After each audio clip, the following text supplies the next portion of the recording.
বিসমিল্লাহির রহমানির রহিম। প্রিয় দেশবাসী, আসসালামু আলাইকুম ওয়া রাহমাতুল্লাহি ওয়া বারাকাতুহু।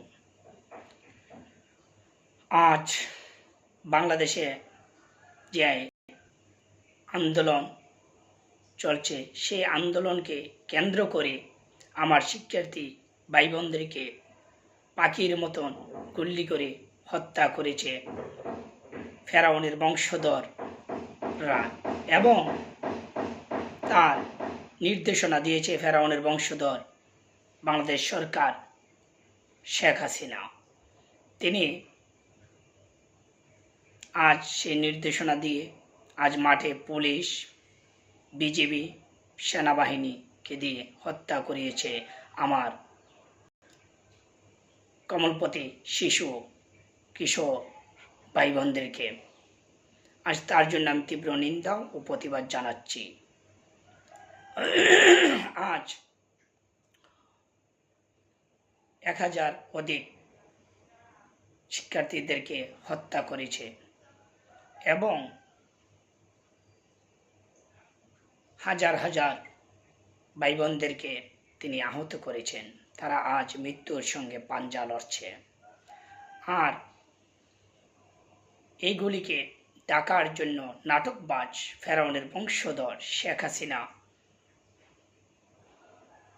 হসপিটালে গিয়ে তাদেরকে দেখে তাদের মাথা হাত বুলায় দেয় এবং চিকিৎসার নির্দেশনা দেয়।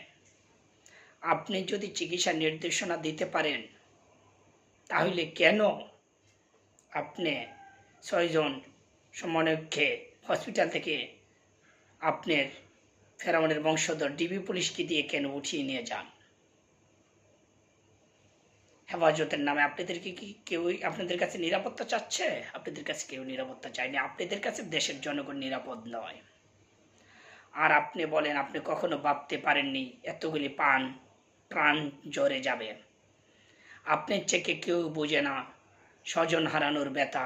আপনি সপরিবার হারিয়েছেন, আপনিই বোঝেন স্বজন হারানো ব্যথা। 8 বছরের শিশু, সে ঘরে খেলা করতেছিল, গ্লাসের ফাঁক দিয়ে তার মাথায় গুল্লি ঢুকে এই গুল্লি গিয়ে দেওয়ালে লাগে, সেই শিশু মৃত্যুবরণ করেছে।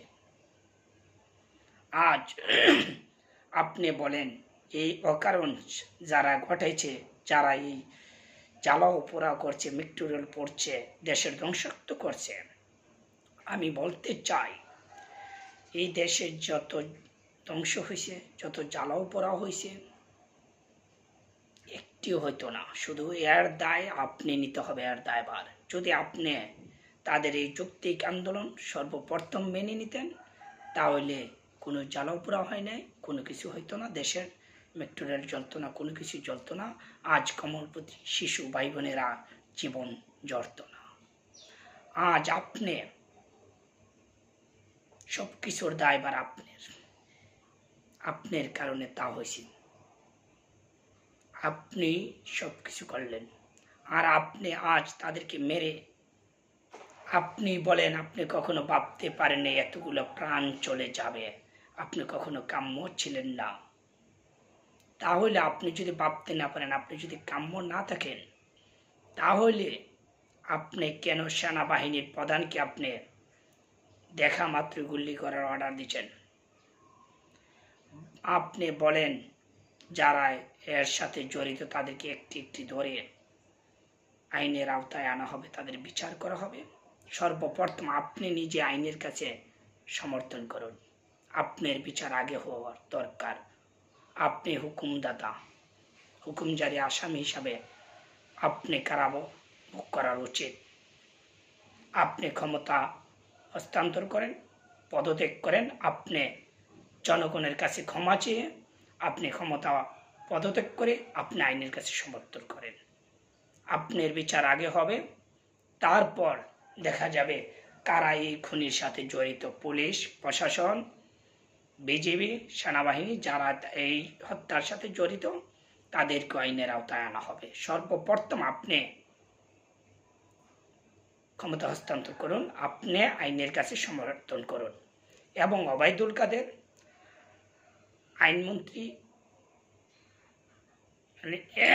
এরপরে টেলিটক মন্ত্রী যারা আছে, আপনি তাদেরকে নিয়ে আইনের কাছে সমর্থন করুন।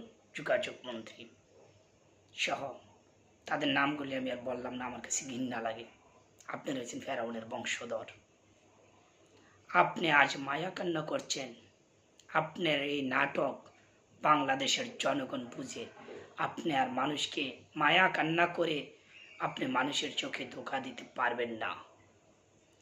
আপনার এই ধোঁকা বাংলার জনগণ বুঝে গিয়েছে। আপনি আইনের কাছে সমর্থন করুন, বাংলাদেশের জনগণের কাছে ক্ষমা চেয়ে, এই হত্যার জন্য ক্ষমা চেয়ে আইনের কাছে সমর্থন করুন। সর্বপ্রথম আপনার বিচার হওয়ার উচিত আমি মনে করি। আমি একজন সচেতন নাগরিক হিসাবে আমি তাই মনে করি। আরে ভাই, আপনারা যারা আন্দোলন করছেন, আপনারা কার বিচার চাচ্ছেন? কে হত্যা করছে? কে নির্দেশনা দিচ্ছে? তার বিচার আগে হবে। শেখ হাসিনা নির্দেশনা দিয়েছে, শেখ হাসিনার বিচার আগে হওয়ার উচিত বাংলার মাটিতে, তারপরে বাকিদেরকে খুঁজেন। শেখ হাসিনা পদত্যাগ করতেই হবে। শেখ হাসিনা পদত্যাগ করে আইনের কাছে সমর্থন করতে হবে। শেখ হাসিনার বিচার সর্বপ্রথম শেখ হাসিনার বিচার হবে হুকুমদাতা হিসাবে। নির্দেশনা শেখ হাসিনা দিয়েছে, তাদের বিচার আগে হবে। এই ফেরাউনের বংশধর শেখ হাসিনা এই প্রথম নির্দেশনা দিয়েছে। ওবায়দুল কাদের যোগাযোগ মন্ত্রী এবং টেলিটক মন্ত্রী, আইনমন্ত্রী, তাদের বিচার বাংলার মাটিতে আদালতে হওয়ার উচিত। আমি বলতে চাই, যেই মেট্রোরেল চলেছে, যা চলছে, তার জন্য আসলে আমরাও দুঃখ প্রকাশ করি। এটা বাংলাদেশের সম্পদ নষ্ট হয়েছে, তবু এই সম্পদগুলি গড়ে তোলা সম্ভব। এই সম্পদগুলা আপনার বাবার টাকার তৈরি হয় নাই, এটা আমার আপনার জনগণের টাকায় এই সম্পদগুলি তৈরি হয়েছে। এই সম্পদগুলি এরকম মেটেরিয়াল আর 50টা বানানো যাবে। একটি প্রাণ আপনি ফিরিয়ে দিতে পারবেন? পারবেন না। তাহলে যে প্রাণগুলি আপনি, তাজা প্রাণগুলি কেড়ে নিয়েছেন, তার বিচার সর্বপ্রথম বাংলার মাটিতে আপনার হওয়ার উচিত। আবার আপনি বলেন যারা এই হত্যার সাথে জড়িত তাদের বিচার হবে। এই নাটক বন্ধ করেন। হত্যার সাথে আপনি জড়িত, আপনার বিচার হওয়ার উচিত। তাইলে যদি সেই বিচার সুষ্ঠু বিচার করতে চান, তাইলে আপনি জনগণের কাছে ক্ষমা চেয়ে আপনি আইনের কাছে সমর্থন হন, আর না হলে নিজের গলায় নিজে ফাঁসি দেন, তাইলে উচিত বিচার হবে। আমি বলতে চাই, নিজের গলায় নিজে দড়ি দিয়ে আপনি তার পাপে পরাজিত ভোগ করেন শেখ হাসিনা, আমি বলে দিলাম। আর পুলিশ প্রশাসন, বিজিবি, সেনাবাহিনী ভাইদেরকে আমি বলতে চাই, আপনারা যারা এই ভাই বোনদের উপরে আজ গুল্লি চালাচ্ছেন নির্বিচারে, আপনাদের বিচারও বাংলার মাটিতে একদিন হবেই হবে ইনশাল্লাহ। আরে ভাই, চারকি গেলে চারকি পাইবেন। একটি প্রাণ, আপনি তাজা প্রাণ কেড়ে নিচ্ছেন। আপনি কয় টাকা স্যালারি পান ভাই? এই কয় টাকা স্যালারি পান? তার জন্য তার নির্দেশনা শুনে আপনি মানুষ হত্যা করতে হবে? আপনি 30,000 40,000 টাকা স্যালারি পান? সাধারণ কনস্টেবল যারা, তারা তো 30-এর উপরে মনে হয় না যে স্যালারি পান। তাইলে আপনি 30,000 40,000 টাকার জন্য কেন একটা মানুষকে আপনি হত্যা করছেন? আপনি ভাই মরবেন না? আপনি হিসাব দিতে হবে না? আপনার কবরে কি ফেরাউন শেখ হাসিনা যাবে? যাবে না। আপনার হিসাব আপনি দিতে হবে। আপনারা ভাই এই চারকি থেকে বরখাস্ত করুন, চারকি পদত্যাগ করুন। আমার টাকার অস্ত্র কিনে, আমার টাকার বুলেট কিনে আমার দেশের শিক্ষার্থীদের বুকে আপনারা চালাচ্ছেন। আমার দেশের, আমার টাকার অস্ত্র, আমার টাকার ব্যাট ট্যাক্সের টাকা দিয়ে, আমার দেশের জনগণের টাকা দিয়ে অস্ত্র কিনে সেই অস্ত্র আজ দেশের জনগণের বুকে আপনি তাক করছেন। আমার জনগণের টাকার অস্ত্র কিনে সেই অস্ত্র আজ জনগণের বুকে তাক করছেন, শিক্ষার্থীর বুকে তাক করছেন। আজ আমার টাকার বুলেট কিনা আমার শিক্ষার্থীর উপর আপনারা এই বুলেট আপনারা নিক্ষেপ করছেন। একটি বুলেটও আর শিক্ষার্থীর বুকে চালাবেন না, একটি টিয়ার সেল আপনারা নিক্ষেপ করবেন না। আপনাদেরকে আমি সচেতন করে দিচ্ছি ভাই, আপনি মরবেন, আপনার কবরে আপনি যাবেন, আপনার কবরে বাংলাদেশের ফেরাউন শেখ হাসিনা যাবে না। ভাই তারা কিন্তু দেশ ছেড়ে পালাইতে পারবে, আপনারা সাধারণ কনস্টেবল যারা আছেন তারা কিন্তু পালাইতে পারবেন না। আপনাদের বিচার কিন্তু কড়াগন্ডা হিসাব করে নেওয়া হবে। কারোর বুকে আর একটি গুল্লি চালাবেন না, কারোর পিঠে লাঠি চার্জ করবেন না। ইনশাল্লাহ আমি আরেকটি কথা আমি আপনাদেরকে মনে করে দিতে চাই, 52-এর ভাষা আন্দোলন ছাত্রকে দাবিয়ে রাখতে পারে নাই, 69-এর ছাত্র আন্দোলন দাবিয়ে রাখতে পারে নাই, গণ উত্থান হয়েছিল। 71-এর স্বাধীনতা ছাত্রদেরকে দাবিয়ে রাখতে পারে নাই, বিজয় ছিনিয়ে এনেছিল। 66 সালে ছাত্রদেরকে দাবিয়ে রাখতে পারে নাই।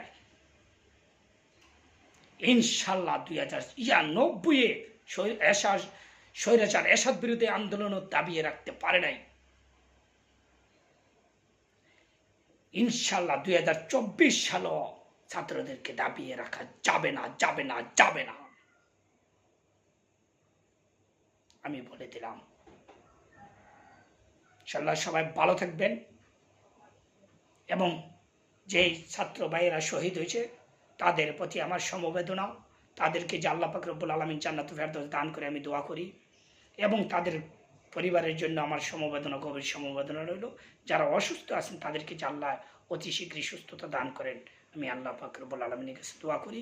এবং ছাত্র ভাই বোনেরা, আপনারা যারা রাজপথে আছেন এবং রাজপথে থাকেন, তাদের সাথে বাংলাদেশের আপামর জনগণ সকলেই রাজপথে নেমে আসেন। ইনশাল্লাহ ফেরাউনের পতন ইনশাল্লাহ হবেই হবে, ছাত্র জনতার বিজয় ইনশাল্লাহ অতি শীঘ্রই আসবে। বাংলাদেশ জিন্দাবাদ।